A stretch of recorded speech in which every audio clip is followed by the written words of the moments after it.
Hello there, friends. Welcome to our channel, Organized by Darci. I am so excited that you're here today because I really wanted to show you how I've organized my emergency pantry. If you're new here, welcome. My name is Darci and I do weekly organizational videos. For the last 2 weeks, I've been putting together an emergency pantry, and today I'd love to show you how I've organized the pantry. Let's get started. First, let me say a big welcome to our new subscribers. I am so happy that you joined, and I look forward to working with you and hearing more about you and getting to know you. So don't forget, the comments really mean a lot to me, and I do read and respond to each comment. Again, if you're new here, please subscribe. We'd love to have you as part of the family here. And just by pressing the bell icon right beside the subscribe button, you'll be one of the first to be notified when new videos are uploaded. Now, let's really get started on the pantry.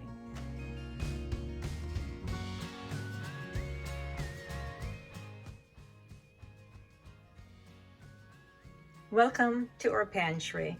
We'll start right at the top where we have the chicken broth, beef broth, coconut milk. Now, the chicken broth and beef broth we ordered at Costco. The coconut milk comes from Amazon. You can get that at the local store as well, but they're less expensive through Amazon. So we always seem to have to order 4 because that's the maximum they allow you through Amazon. Then of course we have different types of seasoning here, and these are from Costco. You'll see a lot of sardines here because we use that for breakfast with veggies. The second shelf is where we keep most of the canned goods. So we have soup, diced tomatoes, tuna, black beans, garbanzo beans, and cut beans. Now the black beans, the garbanzo beans, and the cut beans, I use that to make a bean salad. So that's pretty standard and very easy. So we use a lot of that as well. And to the right, we have, of course, the Himalayan salt, which I do need to get some more. We also have some more organic chicken right here. A couple boxes there. That's from Costco as well. And then we have, behind these sardines, we have more organic veggie broth. Then the second shelf, or the third shelf here, is where we have all the oils in a Lazy Susan. Okay, so these are where we keep all the cooking oil. And of course, all these bottles here have, this one, for example, has organic garlic powder. The ones to the extreme left are rice, and on top of that, we have a little case of the sardine. We have organic coconut flour. We have walnut flour. We have black chia seed. We have lots of organic quinoa because that's what we use instead of rice. And we have a lot of garbanzo rice or almond flour or coconut flour. We have California almonds here, and we have walnut flour. And to the back of this pantry, we have more like chili with beans that we can use to prepare in case of an emergency. But of course, we can also use that for light lunch. And so, and we have more black beans there. To the top here, we keep these containers that have just small amounts of, like this has rolled quick oats, this has coconut flour, rice, flaxseed meal, and then we have more almonds here, California almonds and walnut in packages from Costco. And down at the bottom here, we have the containers that have more almond flour, garbanzo flour, and coconut flour in these containers. Then not at the bottom, but here we have peas, garbanzo flour, almond flour, and rice and cereal. So these are just containers that we put the packaged items in. So that makes it more uniform, gives it a more uniform look, of course, and we take things out of the bags and boxes. And of course, on the floor, we always have water, but I have lots of water underneath the pantry in the area here. So we have at least 3 cases of water back there.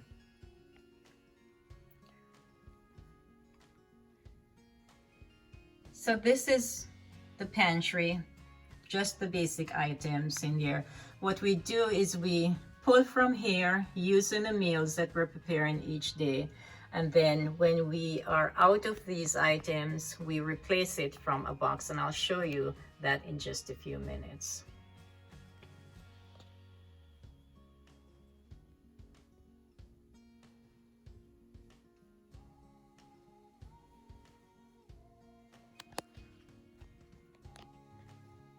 Now there's this little basket here on the floor that has coconut water. So we buy that instead of the soft drinks. So we usually get cases of those from Sprouts because they're usually on sale every 3 months. So we just buy a couple cases there. And at the very bottom here, we have different types of beans and more almond flour, lots of beans, and then we have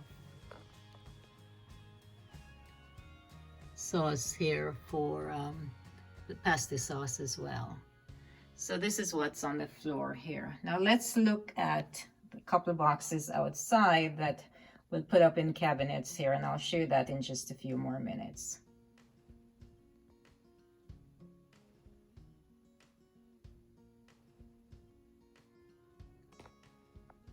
Now I have 2 of these containers that we keep some things in, and when we are out of supplies in the regular pantry, then we'll pull from here. So let me show you what's inside some of these containers. This container has pumpkin seed for breakfast, also has Caribbean jerk marinade, which we have 3 bottles that I got at Walmart. We have almond flour, and then we have a case of chicken tuna. So that's in this container here.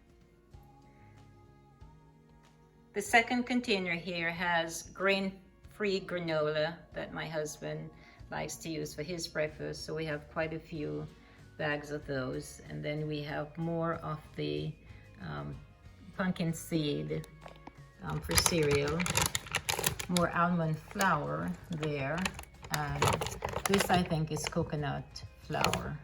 So these are in another basket, which is in another container. So we have 2 containers, and I have 2 more containers around that we do keep extra food in. So this little container here has some seasoning, at least 15 or so bottles of seasoning. Different spices that we use. So that is kept in one of the cupboards here. This basket has, little basket here has some extra soaps that I just purchased at the dollar store, the pear soaps that we like to use. I like to use those, so I have a couple extra bars of those. So that's what's in this basket, and that I'll take upstairs. So these 4 baskets in the kitchen has all the vitamins, minerals, cold medicine, anything that we would need in terms of for the immune system is in the baskets here. So we have 4 of those baskets here, and we've ordered extra supplies from Swanson, which is where most of the vitamins and minerals from. So we'll get that as well, and so we'll just pack those in boxes so we'll have those ready for the fall. So there are 2 cabinets, one above the refrigerator here and one above the stoves that are empty, that we will have to use to pack extra groceries in if we do need the extra space for the groceries. So back to the pantry here, we do have the extra space if we decide to use the door, I could use that from an organizational point of view and hang one of those, like a shoe container here that you could put extra groceries on if I needed to, but that's just an option and not one that we see the need for right now. So this is an overview of the pantry. As you can see, we use a lot of containers as opposed to the boxes that the items come in. I find it's so much easier if you put them in the containers from an organizational point of view as opposed to keeping them in boxes. One is that because we use these are things that we use almost on a daily basis, and so it's easy for us to just know what's inside, that we have enough of whatever is in the see-through bottles here as opposed to the boxes. And the boxes do take up a lot more space unless there is an item that I need to keep the recipe for, and in that case I would just cut it out and put it underneath the bottle as opposed to keeping the box or keeping the container in the cupboard here. It's so much more organized, I find, when they are in bottles or containers and not too many of the boxes. I do have boxes here in the pantry, of course, but not to the extent that it would just be so much more if I had them in boxes. So it's so much easier in containers here. The bottles are see-through. We know exactly what we have, and it's a lot more organized, I find. And these are bottles that, these are not expensive bottles. These are just repurposed bottles. So I find they're so much more economical, and we are able to organize things a lot easier when they're in bottles and containers, except of course for the canned goods, which, you know, from an organizational point of view, they do look good once you put them all together. So we just make sure that whatever we buy, it's put nice and neat, and it's kept like that all the time. So I hope you enjoyed watching this video, of course, and we'll see you again next week. Thank you so much for watching, and we'll see you next time. Thank you so much for watching, and I look forward to seeing you next week in our next video. Next week, we'll be doing a brand new series. It's all about plants, how I incorporate plants in the decor of our home. I'd love for you to join us then. So I look forward to seeing you. Goodbye, and of course, good luck.